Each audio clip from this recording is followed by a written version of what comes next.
Fala galera, sejam todos muito bem-vindos aqui na coletiva do Juba Futebol. O São Paulo empatou ontem o jogo contra o Flamengo com um jogador a mais, né? Para falar a verdade, o São Paulo tinha um jogador a mais, não tirou o sistema de 3 zagueiros, consegue um empate ali e o Crespo disse que é uma sensação bem legal. Ele achou uma sensação bem legal. De maneira até que meio inexplicável, Lucas Moura e Marcos Antônio ficaram no banco de reservas com a prerrogativa de que estão controlando carga. Teve o jogo do Bahia, teve o jogo do Vasco e também o do Flamengo. Todos eles já com data marcada, né? Data e hora marcada. Então você tinha como prever o jogo que teria que controlar carga dos seus dois melhores jogadores. O São Paulo opta por pegar o melhor adversário, que é o Flamengo, e tirar seus dois melhores jogadores que tinham jogado contra a Bahia e também o Vasco, e isso gera um pouco de discussão, não é verdade? Olha só, o Fluminense fez um investimento de 200 milhões de reais em contratações e alguns jogadores não estão performando e nem tampouco sendo utilizados. E isso impacta diretamente aqui no cotidiano de todos os times que fazem contratações, principalmente do São Paulo Futebol Clube, que tem hoje uma questão de ter que recuperar o seu cofre, mas também ter que ter um time competitivo dentro de campo, então nós vamos discutir sobre isso aí. E o Neymar, hein? Pode ser que caia, quero falar sobre isso também, porque ontem o Vitória da Bahia ganhou seu jogo e hoje o Santos pega uma barbada, uma delicinha de jogo, que é o Palmeiras fora de casa. Vai ficar meio complicado. O Crespo não abre mão do terceiro zagueiro e nós temos um cara campeão do mundo dirigindo a categoria do São Paulo Sub-13, que ele fez ali, tomou umas medidas pro futebol do futuro do São Paulo, que é muito, mas muito top de pensar mesmo. Portanto, meus amigos, sejam todos muito bem-vindos aqui na coletiva do Juba Futebol. Chega nesse likeão brabão aí pra dar aquela moral, vamos aí, e se inscreva aqui no canal também, que você é muito bem-vindo, muito bem-vindo. Eu faço questão de ter você por aqui, demorou?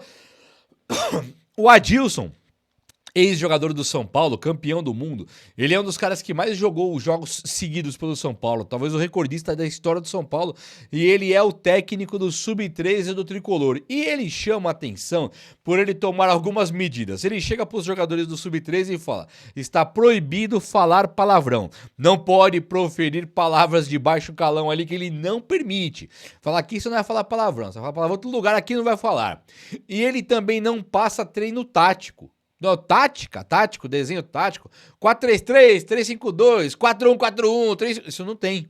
Por quê? Porque depois a tática vai ser feita pelos técnicos do futuro, mas ele aprimora muito a parte técnica de cada jogador. E uma coisa que ele tem com ele é não proibir o drible. Ele nunca proíbe o drible. Então o jogador do Sub-13 do São Paulo que vai passar para a categoria Sub-15 muito em breve, vai ter o treino do drible e também a liberação do técnico Adilson para driblar. E é muito comum esse tipo de coisa acontecer, né? Recentemente, na última década, últimos 15 anos, os jogadores que mais driblavam no futebol brasileiro não tinham passado por categoria de base. Também é muito comum, categoria de base do futebol. E é muito comum também vermos jogadores que brilham no futebol de campo, que vieram do futsal, que vieram do salão. Porque os técnicos das equipes de base dos times, principalmente os técnicos da categoria profissional, eles coíbem o drible, eles não querem que fique driblando. Então forma um monte de jogador mecânico, mecanizado, robótico, jogadores que imitam a tática do futebol europeu, e o Brasil perde a sua essência, que era do drible, do futebol alegria, e acaba ficando aí pra trás de todo mundo. Aliás, por falar em futebol alegria, o Neymar é um caso muito curioso, né? O Santos, não que o Santos esteja pagando, mas um dos maiores investimentos, se não for o maior da história do Brasil, eu acho até que é o Neymar jogar no Santos. Independente de quem esteja pagando esse salário, o cara ganha uma fortuna por mês ali incalculável. Sabe, é incalculável, dá pra você somar todos aí, Ronaldo Fenômeno, Depay, Ronaldinho Gaúcho, Kaká, tudo junto, Hulk, não vai dar o que o Neymar ganha, cara, coisa impressionante. E aí o Neymar, ele tá no Santos e não consegue se firmar ali jogando, né? Só que o que aconteceu? No ano que o Neymar volta pro Santos, nesse projeto, periga o Santos cair. O Santos, ele vê o Vitória da Bahia ganhar o último jogo e o técnico Jair Ventura, que assumiu agora o time do Vitória, ele está se dando bem ali no Vitória, fazendo algumas coisas interessantes na parte tática e principalmente levando o time pra vitória.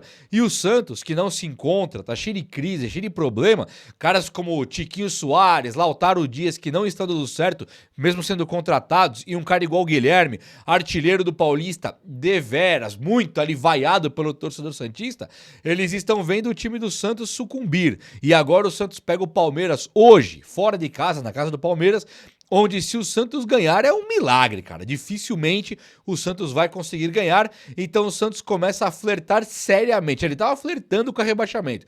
Agora já não chega a ser um flerte mais, já paquera um namoro praticamente. Já deram o primeiro beijinho de língua aí já do rebaixamento. Acho que o Santos cai esse ano e é uma coisa ali muito interessante de pensar, né, cara? Caramba, que coisa absurda. Um time que tem jogadores como o Guilherme, Tiquinho, Lautaro. Tem um cara igual aquele Rollheiser lá, o Pituca que não tá jogando, Neymar. Aí você fala, esse time aqui não cai, né? Eu acho que vai cair sim, cara. O Mike, lateral que era do Palmeiras, tá lá no Santos também. Zé Rafael está no Santos. É uma coisa impressionante, impressionante. Eu fico assim muito incrédulo de olhar pra esse time do Santos com um elenco bom, técnico Vojvoda, e pensar, vai cair, mas eu acho sim que vai. E olha só, o técnico do São Paulo, o Hernan Crespo, ele não tira a figura do terceiro zagueiro ontem. Ele acaba o jogo tendo o terceiro zagueiro, o que deu muito o que falar, né? Eu, sinceramente, não tô mais contente com o trabalho do Crespo. Se o Crespo cair hoje, por mim, melhor ainda. Vá com Deus. Não tô aqui pedindo a demissão, para ficar claro. Mas se ele cair, eu acho que vai com Deus. Fazia um trabalho interessante até o momento que você começa a analisar tudo, né? Então, assim, legal pra caramba. Você empata com o Flamengo 2-2. Pô, legal mesmo. Baita time do Flamengo. Deixa de ser legal quando o Flamengo joga um tempo inteiro com um jogador a menos e você poderia fazer uma vantagem numérica e o São Paulo não faz, não abrindo mão desse terceiro zagueiro. Mas isso é uma outra discussão. O que pega muito é que jogadores como o Lucas Moura e também o Marcos Antônio, que vinham sendo os melhores jogadores do São Paulo, o Lucas desde 2023 e o Marcos Antônio desde que chegou, o São Paulo conta muito com os retornos desses caras. O São Paulo é um time que não fez contratações gastando, né? O São Paulo contratou aí recentemente Jamal Lewis, Santiago Longo, você olha e fala, que coisa, né?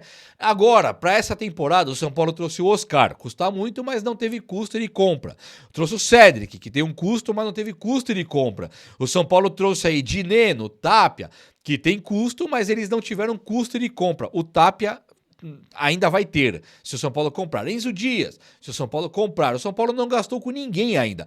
Vai gastar com o Marcos Antônio, que é a melhor contratação do São Paulo. Então o São Paulo, o que ele conta com reforço? Quais são os reforços do São Paulo que o São Paulo está muito preocupado em colocar em campo lá? São os reforços, Oscar, Lucas Moura, Marcos Antônio, Caleri, Rian Francisco, André Silva, Wendel, são os caras que já são do São Paulo. Então, quando esses caras forem voltando, eles têm que ir entrando e tomando conta do São Paulo dessa bagunça que virou. São Paulo virou um time bagunçado, São Paulo virou um time de problema. Dito isso aí, o Lucas Moura e o Marcos Antônio voltam. O Lucas ainda não está 100% e o Marcos Antônio talvez já esteja.